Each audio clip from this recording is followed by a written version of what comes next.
Hi, this is Chris Salewicz, rock biographer. I'm on BackstageAxxess.com, where the real show begins.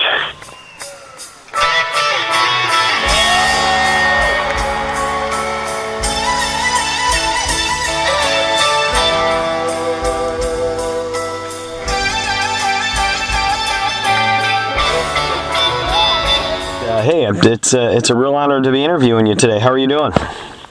Very good. It's a sunny day here, which makes a change for this year. Well, I'm in upstate New York, over near Niagara Falls, New York, and it's the same way here. It's actually sunny, and that's a rare thing for here as well. So. Oh, good. Yeah, it's lovely here, actually. Well, if you don't mind, we'll start talking about the rock show being released on DVD and coming to theaters, the Paul McCartney movie from the 1976 Wings tour in America. And I'll start with a kind of a funny joke that maybe you can appreciate. It'll only take a minute. I was dating a girl. We were listening to a Paul McCartney song on the radio. She asked me who it was, and I said his name was Paul McCartney. She said, "Oh, wasn't he in some band before?" And I looked at her and I said, "Yeah, Wings." So, right. Yeah. So Paul, and again, that Wings experiment. I mean, was Paul really serious about making Wings sort of a standalone band, a democracy, or was it really just kind of a Paul McCartney project? Well, you suspect it's really just a Paul McCartney project, don't you? Because, if you've been in the greatest group in the world, as they were at the time, and probably still stand as having been, then he would really want to run things, you imagine. But then you hear that, kind of, on the other hand, he got in Linda because he wanted it to be democratic, you know. And there was also a bit of that hippie thing from, the late 60s. I mean, the whole the idea of getting Linda in seemed to be, on one hand, part of a communal experience, but also clearly she's a shield for him to an extent. Yeah, I'll tell you, that was a heck of a band though that he had. I mean, Jimmy McCullough, who died a young tragic death. Denny Lane, had his own career with the Moody Blues before he joined Wings, and Joe English, who's actually from the Rochester area and went on to become a Christian. Exactly, and if you watch the concert footage, you see they're really pretty fantastic, this group, actually. You forget how good they were. And they're completely steaming. And then they get the horn section on, don't they? And it kind of really moves along. I mean, I saw that show in the LA Forum. What was it, the first day of summer, so that must have been, it was June the 21st, 22nd, June the 21st, something like that, 1976, and, I'd forgotten how tremendous it was, but it was tremendous, and I kind of looked through the notes that I'd made, and I kind of thought that too, I was deeply skeptical at first, because, Wings was not a good name for a start. The sound. This is not a strong sounding name, and people were very dubious about a lot of the music they come out with. And I noted in my notes that I was really questioning, for example, why they'd done "Live and Let Die," the theme from the James Bond film. But of course, now one realizes "Live and Let Die" is one of Wings' greatest moments, one of Paul McCartney's greatest songs. It's absolutely fantastic. So he had a lot to overcome at that point. Also, significantly, this was, although they toured in Europe, this was the first time really that apart from kind of odd things that John Lennon had done, but the first time really that a Beatle is touring America since they broke up, since in 1966 as a live group, which when they played in 66 that they played in San Francisco. Yeah, and it's amazing. So it's a kind of major thing. This is like a major cultural event. And what's interesting is that I always thought that the recorded Wings were pretty mediocre. But boy, this band, they really just had the whole arena rock thing down. It was just very in your face, and the triple album set, I've owned it for years in every format available since it's been out. And this movie I saw in the theater when it first came out, and I just happened to get a streaming of it before this interview, and you're right, man. What an amazing band to watch, and he still plays with some great musicians. Yeah, they're really kicking. They are really kicking, and this. I mean, McCartney was suffering. And he suffered even more, actually, after John Lennon died, because he's the guy who's seen as having broken up the Beatles. But of course, time has proven and shown that he was correct. He had no choice. They shouldn't have gone with Alan Klein. Alan Klein was a big mistake, and it was McCartney saying, "Don't do this." And also, what people didn't seem to realise was that Paul McCartney and not John Lennon led and drove the Beatles. It was Paul McCartney, but it was really Paul McCartney who kept the whole thing going. Now, arguably, Lennon was the greater artist, but they're both great artists. And in fact, of course, when Lennon passes away, when he's killed, then he's sanctified. And McCartney falls into kind of even greater disrepute for some years. I mean, I wrote a book about him in 85, a biography, because I knew precisely that. I knew this was inaccurate and untrue and unfair. And McCartney, even now, I remember a friend of mine saying to me the other day, who used to edit the NME, the New Musical Express, saying to me, McCartney, all those albums he puts out, that he still puts out, there's always 3 or 4 great songs on them still, always. And there's Band on the Run is a masterpiece. It's a fantastic record. The first couple of solo albums I think are terrific, which people didn't really like at the time. I think they're maybe I'm amazed on this show. It's terrific. Absolutely terrific. So in retrospect, looking at this. And I think kind of a lot of rock critics, in quotes, went with a slight, went slightly with tongue-in-cheek to see these shows. They're tremendous, basically. Yeah, and I mean, the Beatles really weren't known as a great live band. I mean, they were okay, but really McCartney has established himself even since this 1976 tour. Yeah, as far as a live act, I'm sorry. It just doesn't get any better than Paul McCartney. Sound-wise, the visual element, everything. I mean, and he plays forever, 3 hours. And he's Paul McCartney. He can play for an hour and a half. Who cares, That's right. And even here, he's using, now we don't really appreciate how, state-of-the-art this is. But, for example, the laser show, it's like at that point, this is brand new stuff. It's an expensive show. It's an expensive show that he's put on. Obviously, he's going to do, it's going to be the greatest, it's going to be the greatest presentation he can come up with. Because people forget about Paul McCartney, he's a total pro. He's totally professional, as were all the Beatles, of course, but Paul McCartney was the one, as I said, who really drove the whole thing. He was the engine of the Beatles. And as time has passed, I think people are beginning to understand that so-called feud between Lennon from 1970 to 80 was kind of there was a lot more publicity component to it than there was a reality. I guess John and Paul still had a relationship during those 10 years between the breakup of the Beatles and Lennon dying, being murdered. Yeah. In fact, a picture has just emerged of Paul and John in Los Angeles, I think the previous year. A very nice picture. They had a relationship, but also, I mean, John just had a big mouth, didn't he? Yeah. I mean, as of in, for example, the Beatles are bigger than Jesus, which was a kind of more complicated thing he was saying than was acknowledged, actually. But John, liked to sound off, and in those interviews that he did with Jan Wenner in, 70, I think, isn't it? He's kind of dismissing of Paul. Well, it's now you can read it like someone whose marriage is broken up, really. It's kind of like, he's very sad and bitter. But Paul didn't really give those sort of interviews. And maybe we could, talk about Paul and his relationship with Linda.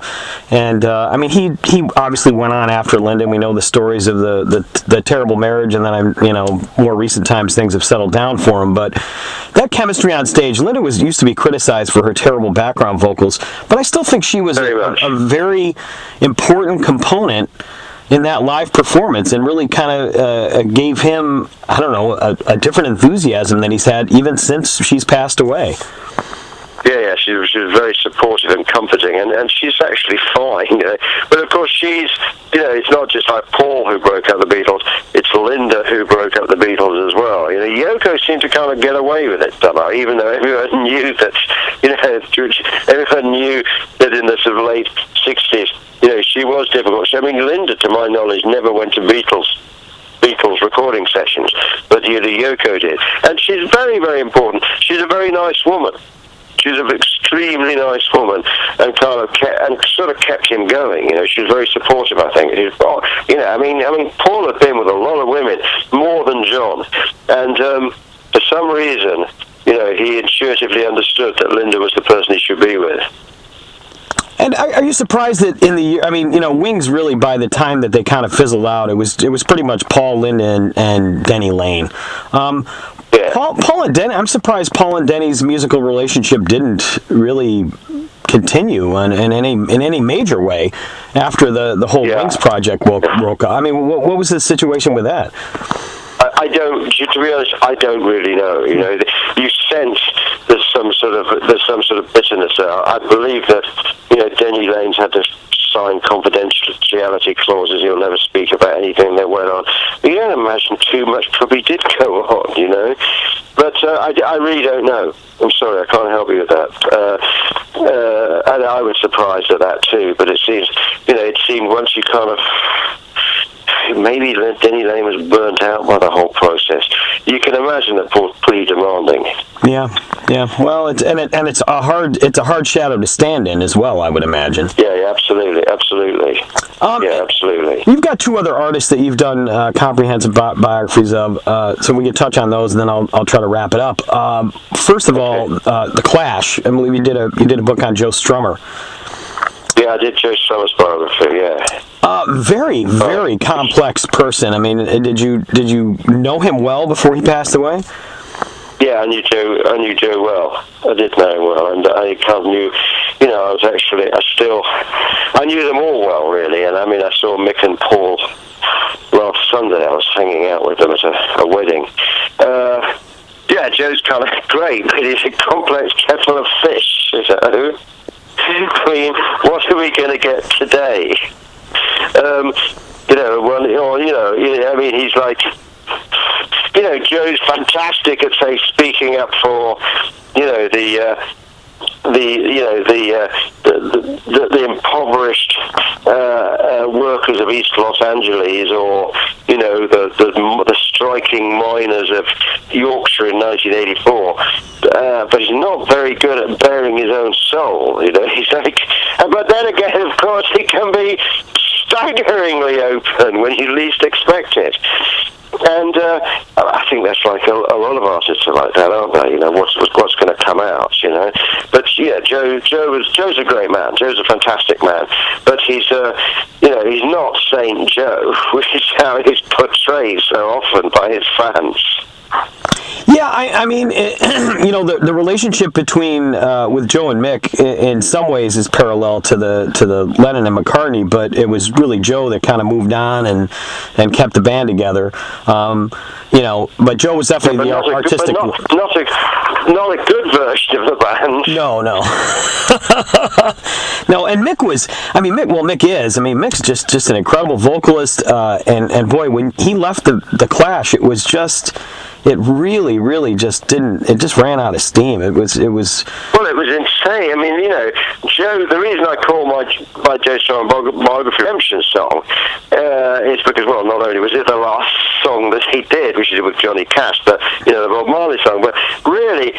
Ever since the Clash split up, which was 85, they finally split up, and when Joe had realised what he'd done, he's trying to redeem for the fact that insanely he'd fired Mick from the group, forgetting actually Mick's the guy who writes all the songs,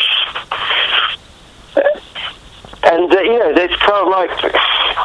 They all have this kind of, what's interesting is they're both great artists, the ideas that pour off Mick Jones, even the other day when I was talking to him, he's very funny. One of the things about the Clash, whether it's great to hang out with him, it's not because you're getting fantastic political tracks or great wisdom about what's going on in the culture. They're really funny.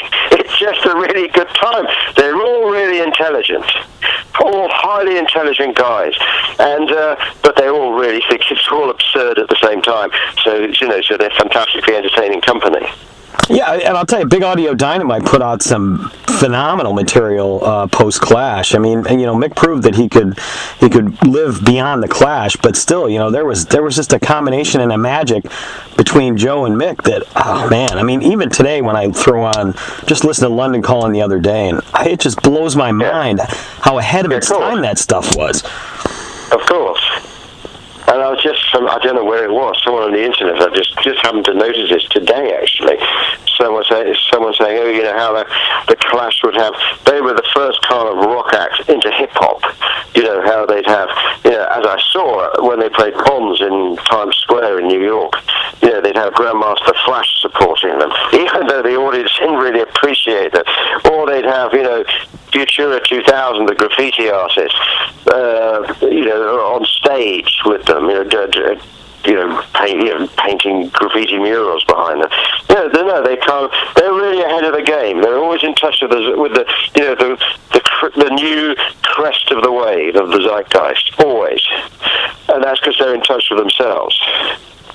And the last artist Sorry, go on. The last artist we'll talk about is Bob Marley, of course. I mean, his status as a legend has just grown infinitesimal. I mean, it's just grown so much over the years, merchandising the whole 9 yards. This is something I honestly don't know, because I have a 19-year-old son who's really into Bob Marley. I don't really remember what Bob's popularity was like when he was still alive and performing. Is it that much? You don't know. So I couldn't quite hear that. You can't remember what Bob's was, sorry. When Bob was performing and he was an active touring and recording musician, I mean, how popular was he compared to today, 2013? He was in Europe. In Europe that last tour, they're playing to kind of 80,000 people at lots of the shows. When they played in Milan, in northern Italy, in the San Siro Stadium, the football stadium, they played to 120,000 people. In America, they kind of, there's that concert live at Santa Barbara where it must be 15,000 people there, But his whole thing with America, he was concerned that it was only white audiences that liked him. And you mustn't forget, for example, Rastaman Vibration, the 1960s, 76 album, that was a top 10 album. But it was definitely white rock audiences, and he wanted to try and break through to the American black audience, who seemed a bit resistant to him.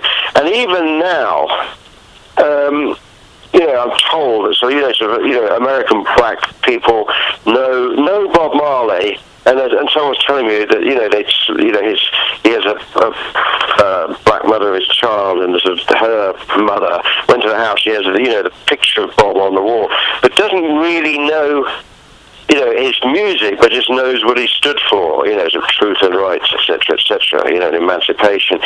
So, but it's grown absolutely exponentially, globally, since he passed away.